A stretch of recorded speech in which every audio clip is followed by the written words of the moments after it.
Everyone, welcome to let's study YouTube platform. हम BPSC TRE का preparation कर रहे हैं, जिसके आज इस क्लास में हम देखेंगे भारतीय राष्ट्रीय आंदोलन। हम आधुनिक इतिहास का एक पार्ट कंप्लीट कर चुके हैं, जो 1885 में हमारा भारतीय राष्ट्रीय कांग्रेस का स्थापना हुआ था। उससे जितने भी इंपॉर्टेंट क्वेश्चन बन सकते थे हम उसको पूरा कंप्लीट किए। कौन सा अधिवेशन कहाँ पे हुआ है, टॉपिक वाइज पूरा कंप्लीट है। आज ये हमारा सेकंड लेक्चर है भारतीय राष्ट्रीय आंदोलन का। तो चलिए फिर हम स्टार्ट करते हैं। भारतीय राष्ट्रीय आंदोलन को हम 3 पार्ट में बांटते हैं: उदारवादी चरण, उग्रवादी चरण और गांधीवादी चरण। ठीक है, उदारवादी चरण को नरमपंथी विचारधारा कहा जाता है और उग्रवादी चरण को गर्मपंथी विचारधारा कहा जाता है। ठीक है, हम इसका सन देख लेते हैं। 1885 से लेकर 1905 तक को नरमपंथी विचारधारा या उदारवादी चरण कहा जाता है। उग्रवादी चरण, जिसको गर्मपंथी विचारधारा कहा जाता है, 1905 से लेकर 1919 तक। ठीक है, गांधीवादी चरण जो 1919 से लेकर 1947 तक। ठीक है, चलिए फिर हम आगे देखते हैं। भारतीय इतिहास में 1885 से 1905 ईस्वी तक जो चरण माना जाता है ये उदारवादी चरण माना जाता है। ठीक है, क्यों माना जाता है इसका हम देखते हैं। क्योंकि इस चरण में आंदोलन का नेतृत्व जो था मुख्य उदारवादी नेताओं के हाथों में था। ठीक है, और ये जो नेता थे ये उदारवादी नीतियों तथा अहिंसक विरोध के प्रदर्शनों में विश्वास रखते थे। ठीक है, इनको उदारवादी नीतियाँ पसंद थी तथा ये हिंसा का विरोध करते थे। ठीक है, इनकी जो नीतियाँ रहती थी ये अहिंसक होती थी। ठीक है, अब इस विचारधारा का हम कार्य प्रणाली देख लेते हैं। तो जो था उदारवादी अंग्रेजों की न्यायप्रियता, क्रमिक सुधार, उनका शांतिपूर्ण एवं रक्तहीन संघर्ष में विश्वास करते थे। ठीक है, उन्होंने विरोध हेतु संवैधानिक तरीकों को अपनाया।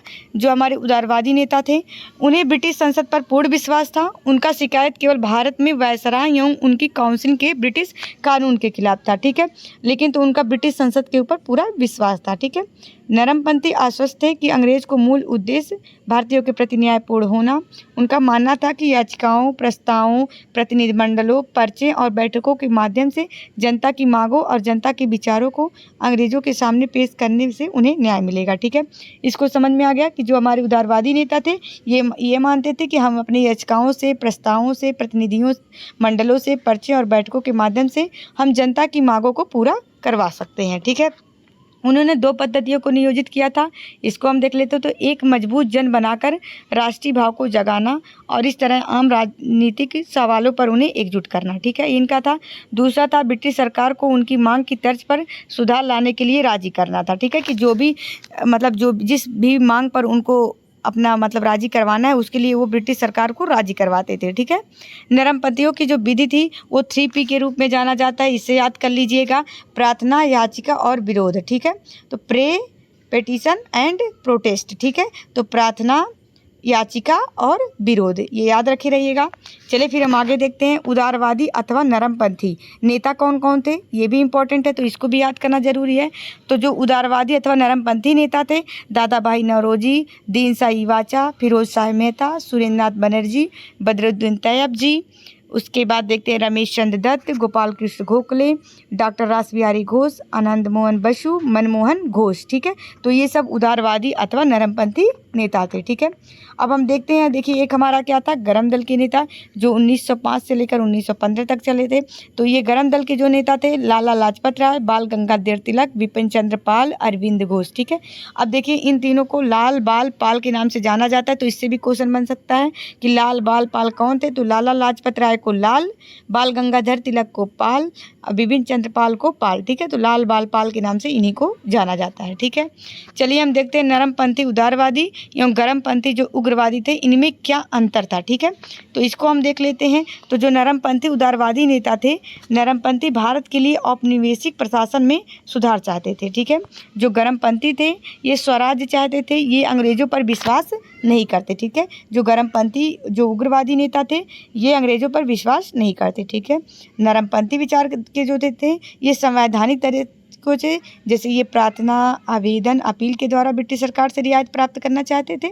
लेकिन तो जो गर्मपंथी थे ये उग्रवादी जन आंदोलन, बहिष्कार, स्वदेशी व राष्ट्रीय शिक्षा के द्वारा स्वराज प्राप्त करना चाहते थे। ठीक है, फिर देखते हैं उदारवादी पश्चिमी शिक्षा संस्कृति के प्रशंसक थे तथा उसी के आधार पर भारत का निर्माण करना चाहते थे। ठीक है, लेकिन तो जो उग्रवादी थे वे प्राचीन भारतीय संस्कृति को श्रेष्ठ मानते थे तथा पश्चिमी संस्कृति को हेय समझते थे। ठीक है, फिर हम देखते हैं उदारवादी जो थे ये राष्ट्रीय आंदोलन शिक्षित व उच्च शहरी वर्ग का प्रतिनिधित्व करता था। ठीक है।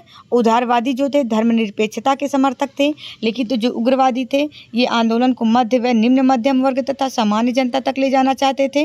और संभवतः ये क्या करते थे, उग्रवादी जो थे ये धर्म के साथ राजनीति को जोड़कर जनाधार तैयार करना चाहते थे। ठीक है, चलते हैं, हम देखते हैं कि इनकी संवैधानिक मांगें क्या थी। जो हमारे उदारवादी नेता थे, प्रशासन में भारतीयों की भागीदारी बढ़ाई जाए, कार्यपालिका और न्यायपालिका का पृथक्करण किया जाए, केंद्र और प्रांतों में विधान परिषद और विधानसभा का विस्तार किया जाए, वायसराय की कार्यकारी परिषद में भारतीयों को पर्याप्त प्रतिनिधित्व हो, उच्च पदों पर अधिकांश निर्वाचित भारतीय हों, बजट पर नियंत्रण हो। ठीक है, तो ये क्या था, ये इतना इनका संवैधानिक मांग था। तो ये याद रखी रहिएगा, ये सब क्या था, संवैधानिक मांग था। आगे हम देखते हैं आर्थिक मांग क्या था। तो आर्थिक मांग में देखते हैं नमक कर और चीनी शुल्क समाप्त किया जाए, सेना के खर्च में कमी की जाए, भू राजस्व में कमी की जाए जिससे किसानों का बोझ कम हो सके, किसको के लिए बैंक की मांग। ठीक है, तो ये सब आर्थिक मांग था। ठीक है, तो ये भी याद रखी रहिएगा।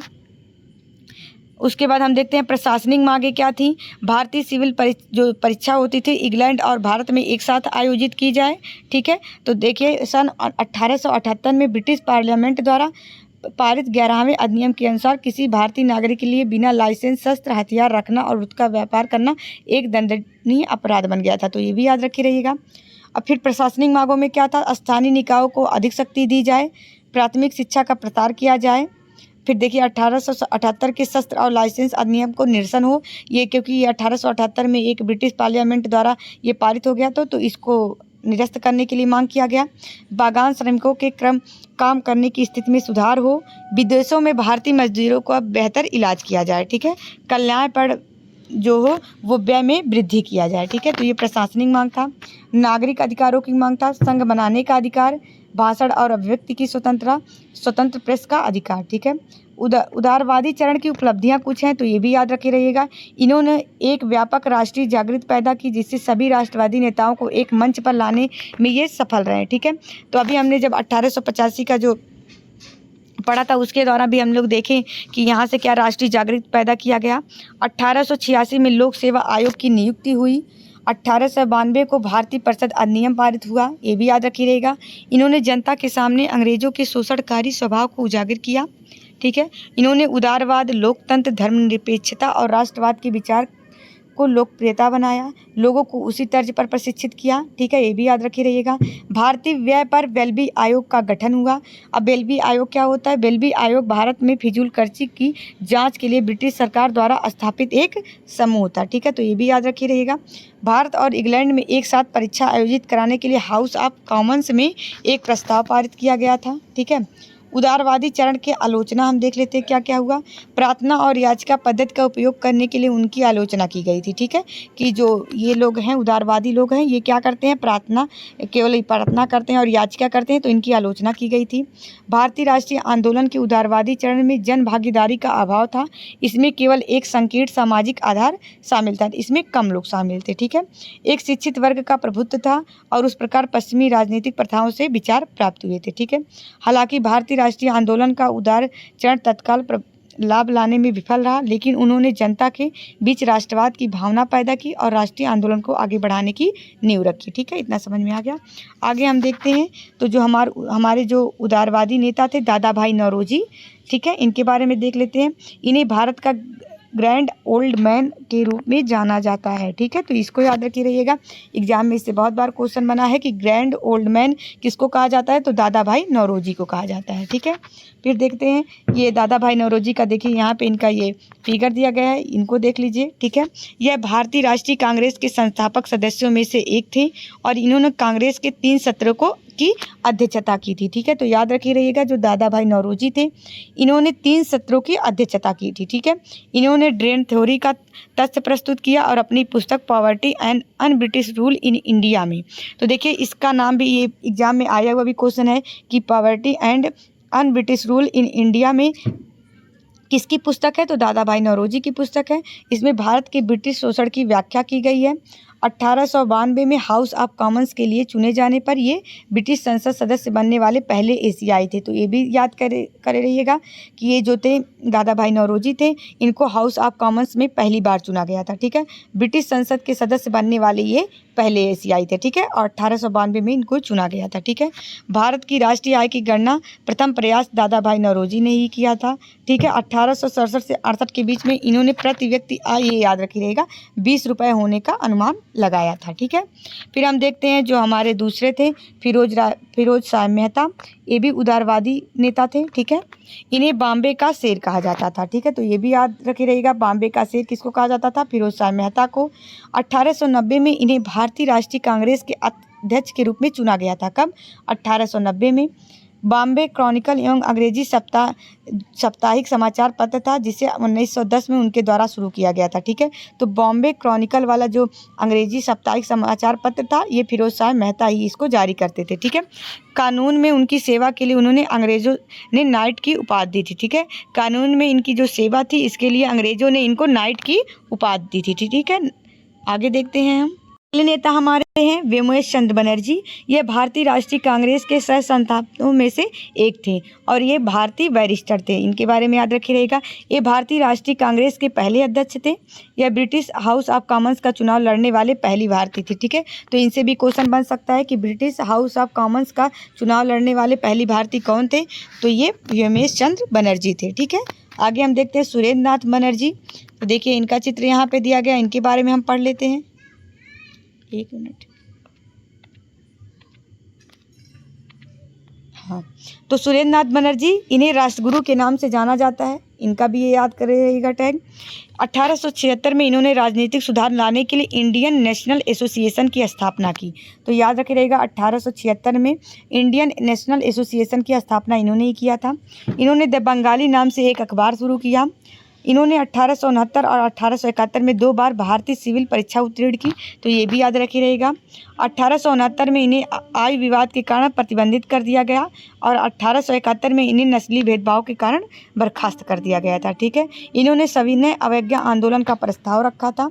सुरेंद्र नाथ बनर्जी की आत्मकथा इनकी थी a nation in the making कहा, ठीक है, जाता है, ठीक है। तो इनका एक आत्मकथा था, जो इसका नाम क्या था, a nation in the making कहा जाता था, ठीक है। जस्टिस MG राणा डे के बारे में हम देख लेते हैं। इन्हें राव बहादुर की उपाधि से सम्मानित किया गया था। तो याद रखिए रहेगा, राव बहादुर की उपाधि से किसको सम्मानित किया गया था, MG राणा डे को। यह भारतीय राष्ट्रीय कांग्रेस के संस्थापक सदस्यों में से एक थे। इन्होंने पूना सार्वजनिक सभा, प्रार्थना सभा और अहमदनगर एजुकेशन सोसाइटी की स्थापना में अपना अहम योगदान दिया था, ठीक है। फिर हम देखते हैं गोपाल कृष्ण गोखले, ठीक है। गोपाल कृष्ण गोखले एक महान समाज सुधारक और शिक्षाविद थे।